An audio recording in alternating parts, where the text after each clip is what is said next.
সঙ্গে থাকুন আর শুনতে থাকুন আজকের রহস্য গল্প।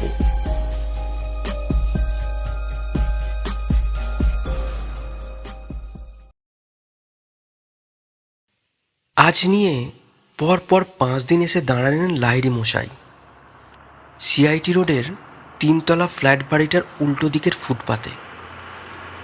হাতঘড়িটা দেখলেন, 7:05। তার মানে অন্য দিনের থেকে 5 মিনিট লেট। হোক গে, এতে খুব একটা ক্ষতি হয়েছে বলে মনে করেন না তিনি। যেহেতু সন্ধে, তাই সব ফ্ল্যাটের আলোই জ্বলছে। শুধু অনেক বেশি আলোর রমরমা ওই গানের স্কুলের ঘরগুলোতে। সব দিনের মতো আজও ওই ঘরে অনেক শিক্ষার্থীর ভিড়। যারা আসা যাওয়া করেন গুনে দেখেছেন লাহিড়ী মশাই কিছু না হোক 15 তো হবেই। সঙ্গীত শিক্ষকটি যে বাজার জমিয়ে বসেছেন তাতে কোনো সন্দেহই নেই। তবে একটা নতুন ব্যাপার আজ চোখে পড়ল। যে লাইট পোস্টটার নিচে দাঁড়িয়ে তিনি ফ্ল্যাটটার দিকে নজর রাখেন, সেটার টিউবটা আজ বিগড়ে গেছে। বারবার জ্বলছে আর নিভছে, যার ফলে বৃকদার সঙ্গীতায়ন সাইনবোর্ডটার অবস্থা এই আছে তো এই নেই।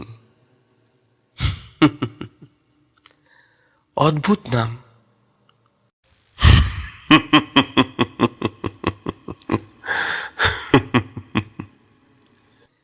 মিস্টার মহাজনের মুখে নামটা শুনেই হেসে ফেলেছিলেন লাহিড়ী মশাই। বলেছিলেন, গানের স্কুলের অনেক নামই শুনেছি মশাই, কিন্তু এমন নাম জীবনে শুনিনি। যা দিনকাল, তাতে আর যে কত কি শুনতে হবে তা ঠিক নেই।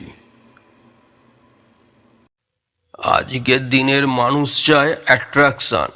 সাদামাটা কোনো একটা নাম দিলে মানুষ ঝুঁকবে ওই সঙ্গীতায়নের ওপর। কিন্তু ওই যে বিটকেল নাম, ওই নামের জোরেই গগন ফাটছে। প্রতি শিফটে কয়েক গন্ডা করে ছাত্রছাত্রী। ভদ্রলোক মানে যিনি এর প্রতিষ্ঠাতা, তিনি নিজে বড় একটা শেখান না। কিছু মাইনে করা সঙ্গীত শিল্পী আছেন, তাদের দিয়ে কাজ চালান। উত্তম ব্যাপার।